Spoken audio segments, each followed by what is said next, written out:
미라클 모닝 애청자 여러분 안녕하십니까? 우리는 지금 시편 119편을 듣기도 하고 필사를 하고 있습니다. 필사를 통해서 말씀이 여러분의 마음속에 풍성히 젖어들기를 바라고, 또 듣는 것을 통해서 그 말씀의 깨달음이 여러분의 생활 속에 적용될 수 있기를 바랍니다.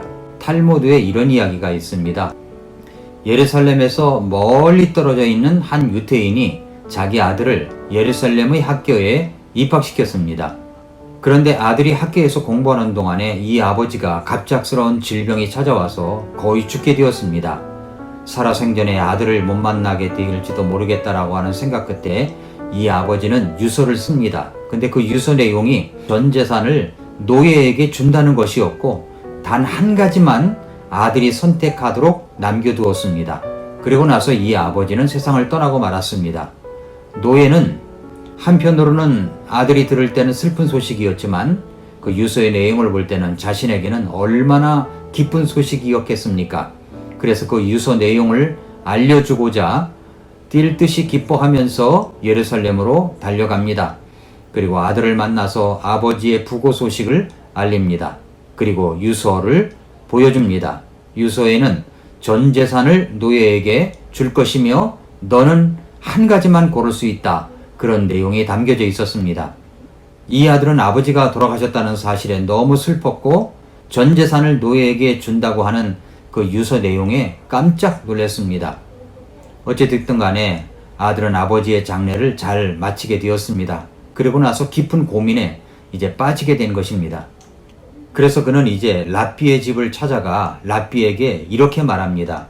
어째서 아버지는 내게 재산을 물려주지 않고 노예에게 다 준 것일까요? 저는 이해할 수가 없습니다. 그렇게 불평하는 아들에게 랍비는 정색을 하며 이렇게 말합니다.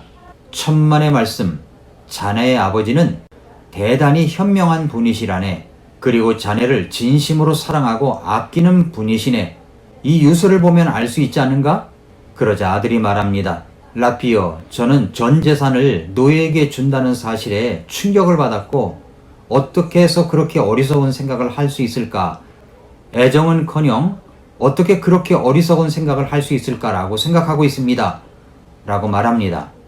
그러자 랍비가 이렇게 말합니다. 자네도 아버지만큼 그 현명한 머리를 써보게.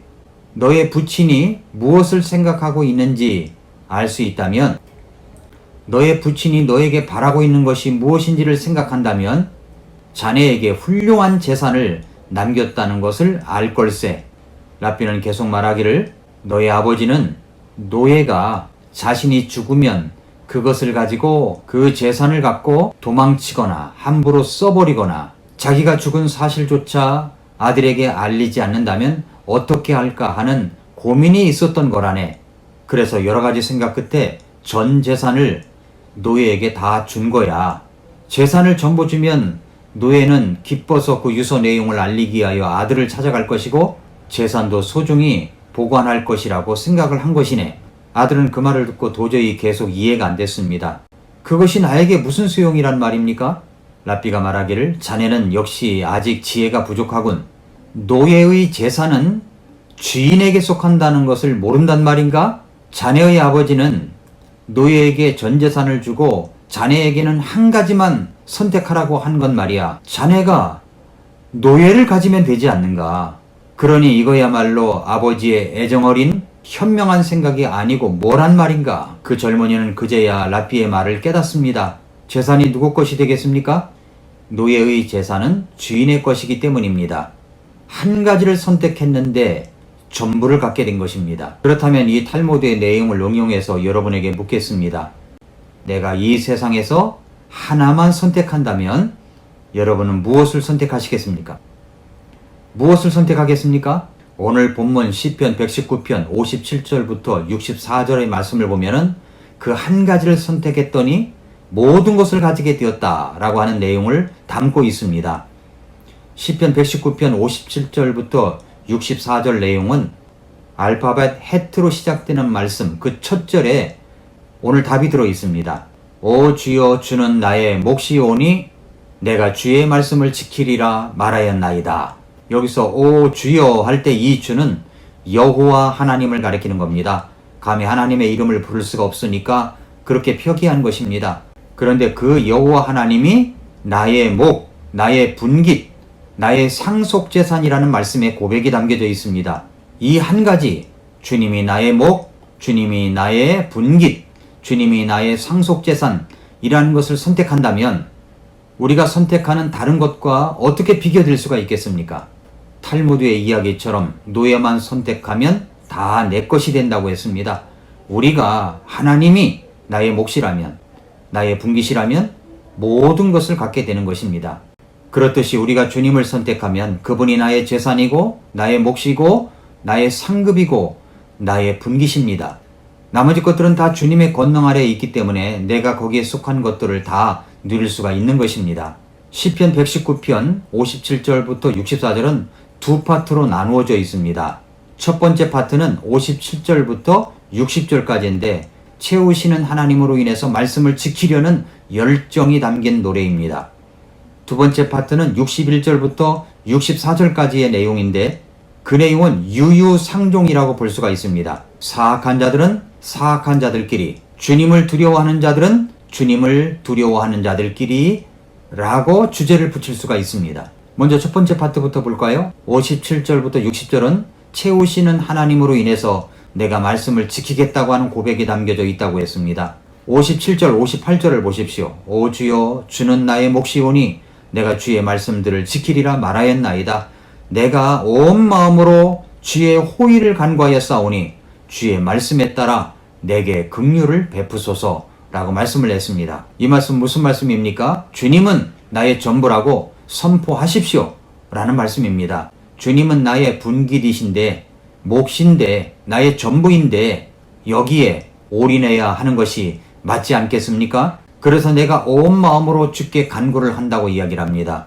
주님이 나의 전부이기 때문에 주님을 선택한다면 우리는 주님께 올인해야 합니다. 구원받는 하나님의 자녀라면 이것이 마땅한 것입니다. 그런데 그렇게 마땅한 것을 마땅한 것으로 생각하지 않고 선택하지 않고 살아가는 사람들이 정말 많이 있습니다. 주님이 나의 분깃이라면, 주님이 나의 전부라면, 주님이 나의 몫이라면 여기에 모든 것을 걸어야 하는 것입니다. 그래서 57절에 이렇게 선언하는 것입니다. 이렇게 선포하는 것입니다. 오 주여, 주는 나의 몫이오니 내가 주의 말씀을 지키리라 말하였나이다. 이렇게 선포한 것입니다. 이것은 선포입니다. 이것은 선언입니다. 또 한 가지 이어서 보기 원하는 것은 주님께 모든 것을 걸고 간구하라는 것입니다. 내가 온 마음으로 주의 호의를 간구하였사오니 주의 말씀에 따라 내게 긍휼을 베푸소서라고 말씀을 했습니다. 그래서 시편 기자는 무엇을 합니까? 간구를 합니다. 온 마음으로 간구를 합니다. 주의 호의를 간구합니다. 페이버를 간구합니다. 그래서 우리는 주님이 나의 목, 나의 분깃, 나의 전부라는 선언부터 해야 합니다. 그렇게 선포해야 합니다. 그렇다면 여러분은 주님이 나의 분깃이요, 나의 몫이요, 나의 전부라고 그렇게 선포하며 고백한 적이 있으십니까? 지금 입술을 열어 그렇게 고백하십시오. 주님이 나의 전부입니다. 주님은 나의 몫입니다. 주님은 나의 분깃입니다. 라고 말입니다. 주님께서 나를 구원하신 것만 생각해도 우리는 당연히 그렇게 고백을 해야 됩니다. 만약에 그렇지 못하다고 생각된다면 그렇다면 여러분은 발길을 돌려야 됩니다. 바르게 되어야 됩니다. 그래서 59절에 보면 내가 나의 길들을 생각하고 주의 증언들을 향해 내 발을 돌려 싸우며 라고 이야기를 합니다. 내 인생에 살아온 모순들을 생각하고 발길을 돌려야 됩니다. 턴을 해야 됩니다. 그리고 하나님께로 향해야 되는 것입니다. 이러한 것들은 지체해서는 안 됩니다. 속히 해야 됩니다. 말씀 그대로 지체하지 말고 속히 여러분의 발길을 돌려 주님이 나의 모든 것이라고, 주님이 나의 분깃이라고 고백하는 여러분이 될 수 있기를 바랍니다. 두 번째 파트는 61절부터 64절이라고 했습니다. 그 제목을 붙인다면 유유상종이라고 했죠. 61절에 보니까 사악한 자들의 무리가 나를 강탈하였으나 나는 주의 법을 잊지 아니하였나이다 라고 했습니다. 유유상종이라는 말은 끼리끼리라는 말입니다. 비슷한 무리끼리의 사귀며 지낸다는 뜻입니다. 사악한 자들은 사악한 자들과 함께 사악한 생각과 행동을 합니다. 주의 법을 잊지 아니하는 사람들에 속한 것이죠. 63절에서 나는 주를 두려워하는 모든 자들과 주의 훈계들을 지키는 자들의 벗이니이다 라고 이야기를 하고 있습니다. 주를 두려워하는 모든 자들과 주의 훈계를 지키는 자들의 벗. 그러니까 여러분의 친구를 보면 여러분을 알 수가 있는 것입니다. 구원을 받고 나면은 이전에 내 친구였던 관계가 좀 정리를 하게 되더라고요. 끈은 놓지 않지만 왠지 전에 사귀었던 친구들은 서먹서먹하게 되고 어색하게 되고 뭔가 맞지 않는다 이렇게 생각이 됩니다. 내가 예수 믿고 구원받았다면 우리의 친구는 이제 정리를 할 필요가 있습니다. 끈은 놓지 말아야 됩니다만은 우리의 친구들은 이제부터는 예수님 안에 있는 사람들이 나의 진정한 친구가 될 수가 있습니다. 어떤 사람이 우리의 진정한 친구가 될 수 있습니까? 하나님을 두려워하는 자여야 됩니다. 주님의 훈계를 지키는 자들이어야 됩니다. 은혜를 알고 보답하는 자들이어야 합니다. 오늘 본문 62절에 내가 주의 의로운 판단들로 인하여 한밤중에 일어나 주께 감사를 드리리이다 라고 했습니다. 주님의 의로운 판단들로 인하여 한밤중이라도 일어나 주님께 감사할 수 있는 은혜를 아는 자들, 이런 사람이 바로 주님 안에서의 진정한 친구가 될 수가 있는 것입니다. 사랑하는 애청자 여러분, 우리 모두 우리의 사랑하는 주님이 나의 분깃, 나의 목, 나의 전부라는 고백을 하고 살아가는 저와 여러분들이 될 수 있기를 바랍니다. 그렇다면 나의 잘못된 모습을 발견할 때 즉시 지체하지 말고 신속히 하나님께로 발길을 돌이키십시오.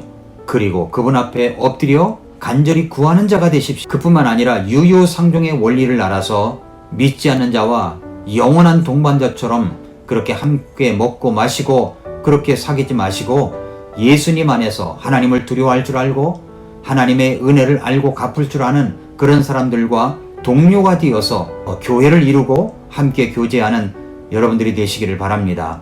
하나님의 말씀에 대한 친구의 태도, 성경을 하나님의 말씀으로 받아들이려고 하는 태도, 하나님의 말씀을 진리로 받아들이려고 하는 태도, 하나님을 경외하며 사랑하는 모습을 가진 태도를 가진 친구들이 진정으로 나의 동료요 친구인 것입니다.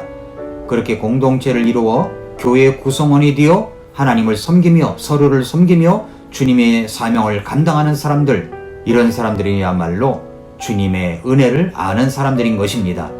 이 시편 119편의 감동의 말씀이 저와 여러분들에게 10월 한 달 동안 날마다 젖어들 수 있기를 바랍니다. 그래서 시편 기자처럼 한밤중에라도 일어나 주님 앞에 감사할 수 있는 자, 그런 은혜를 아는 자가 될 수 있기를 바랍니다. 오늘도 미라클 모닝입니다.